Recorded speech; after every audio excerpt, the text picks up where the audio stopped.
Hello guys. So I just thought I'd check in and say hi and do a video to give my little review of my day in Toronto this past Saturday for Record Store Day. I was really looking forward to it and I wanted to do a little video. I didn't spend as much money as, maybe I could have or thought I might, but that's okay. I still came away with two really, you know, uh, pleasant items that I added to my collection. So it was a good day. So I'm going to start with the video here to talk a little bit about Record Store Day. I've been following, like we do, all these sites and music sites, and there's a lot of chatter about Record Store Day. There always is. There always is. And you know what? I enjoy Record Store Day. The main reason I enjoy Record Store Day, to be honest, is I use it as a reason to go, another reason to a Target day to visit my son. And my son lives in Toronto. I'm outside Toronto, an hour away. So I take the GO train into the city and we make a day of it.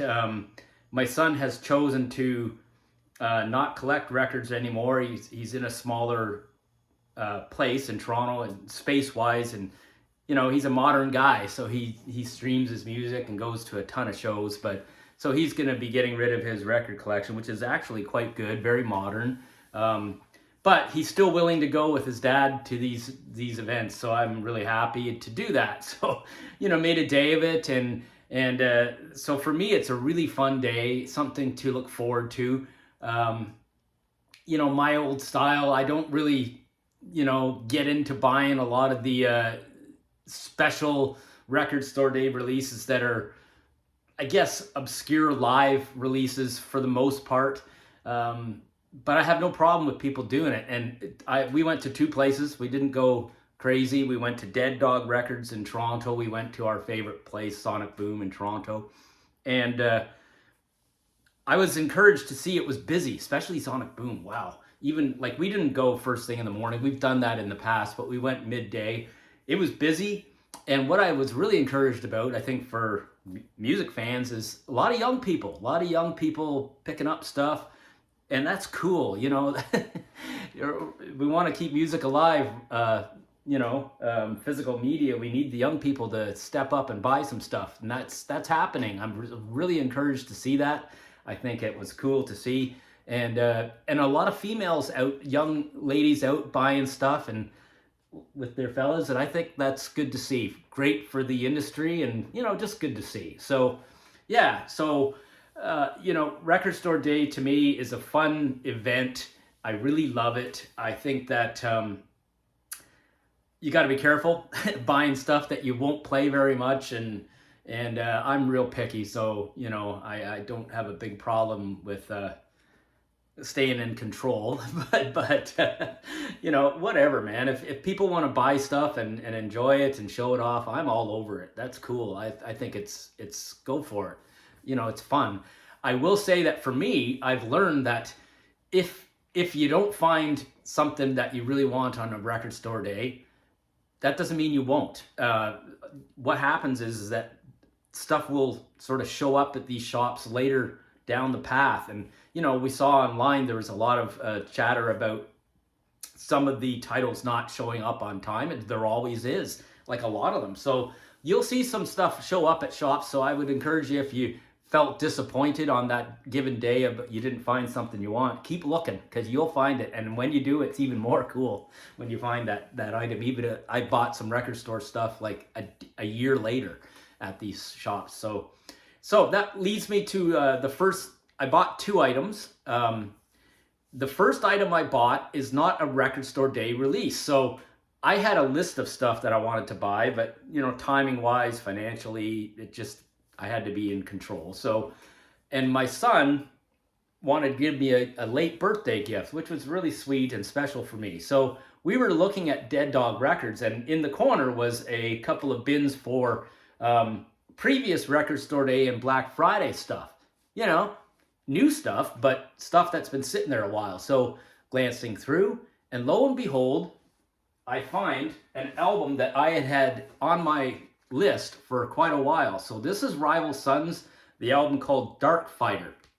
So Rival Sons, I wanted to get the most recent releases from this band, and I have had Lightbringer, this one here, quite a while, but I couldn't find Dark Fighter. So Dark Fighter is like a, it's one of these releases where they had like sister releases, if you want to say, 6 months, I think it was, or something, preceding this release of Lightbringer. They brought out this one, Dark Fighter, and I wanted to find it, and I found it brand new in one of these bins that was reduced so much that it was literally half price.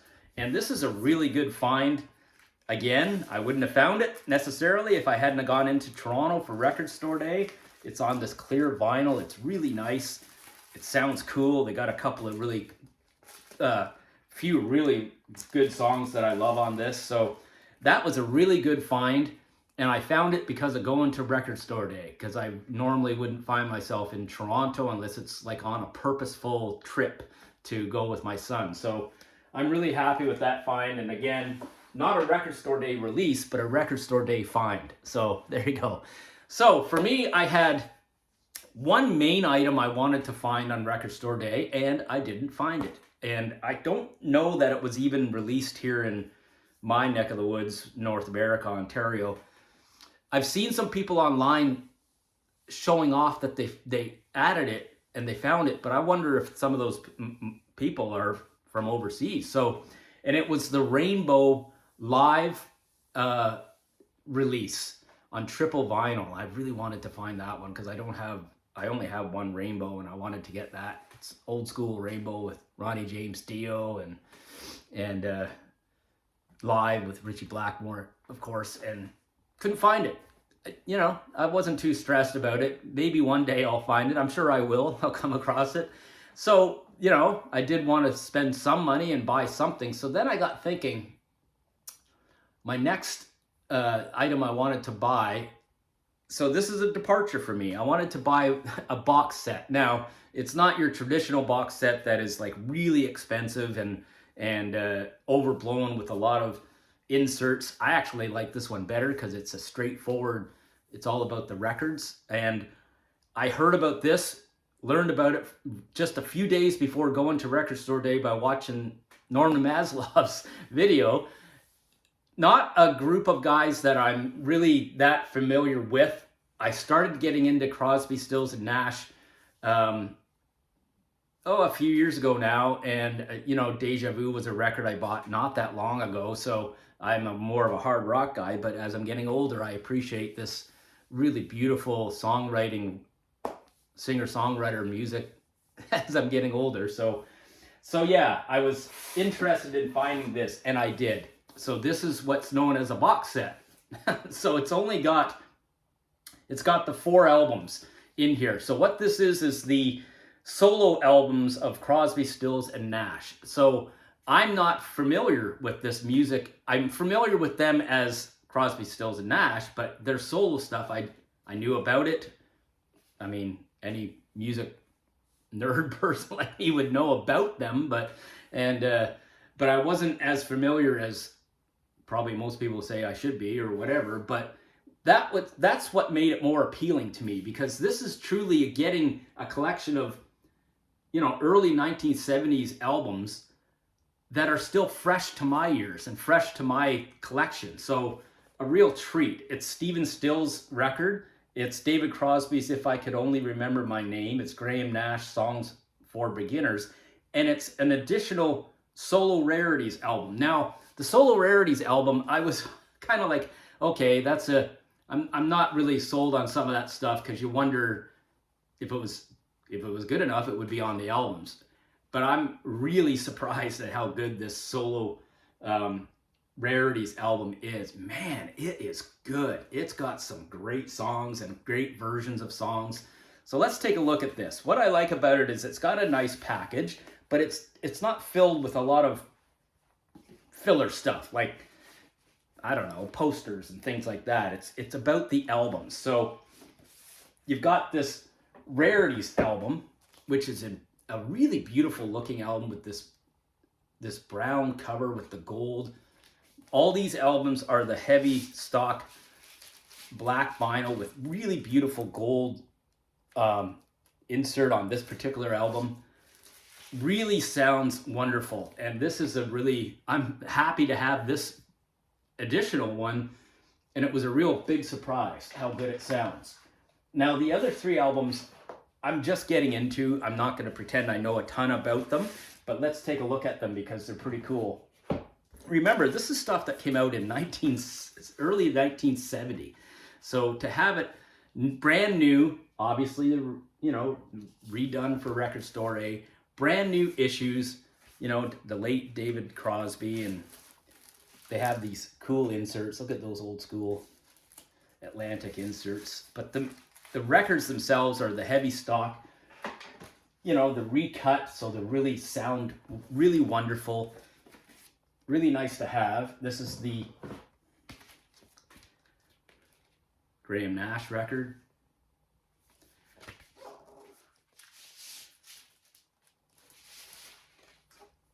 So I'm quite proud to have this. I had said in a previous video that I wanted to start to maybe collect some box sets, but here's what makes this box set kind of cool for me. It's fresh music to me. It's new stuff that isn't already in my collection, or even, so collecting box sets of stuff that I already have, I've resisted because of the cost, and I just didn't think it was a smart thing to spend money on. But this type of thing appeals to me because it is new stuff to me. Stephen Stills record. And this record here has this big hit that, even I knew as a rock guy, Love the One You Were With is the first song, but I've noticed that, so, the other main reason I bought this box set is I do like to listen to my music. I like to pump out my music, and Kara is exposed to it, my lady friend who also shares an interest in music, but she's exposed to music because I play my stuff. And this appeals to me, this box set with Crosby, Stills, Nash, because it's music that she can enjoy. It's her kind of brand of that type of music she can really appreciate. So that's a big win for me because I can play it for both of us and we can enjoy it. So yeah, so I wanted to show it off. I think it was a fair price. For 4 albums, you do get this nice insert, this gold insert inside as well, with a cool story about this. This is it's really classy looking. It's not giant, huge, so it fits in the shelving, no problem. And it does whet my appetite for maybe some more box sets, but yeah, it's going to be hard for me to find box sets of stuff because a lot of the stuff that I'm interested in, I already have the albums and things, so it's hard for me to justify. That's what this was a cool one because I don't have the music already, so it's all fresh stuff. So yeah, that's my Record Store Day small mini haul. I think it was cool. I think that I saw online people that are buying a whole lot more stuff than that I usually buy on Record Store Day. But again, I will repeat that I'm all over it for people. I think it's cool. I think that if you want to spend money on these cool colored vinyl versions of stuff and cool obscure live shows, or not obscure, but previously unreleased live shows, then go for it, man. I think it's cool. So all the best to you, and I'll see you again for another video sometime real soon, okay? All the best to you guys. Take care. See ya.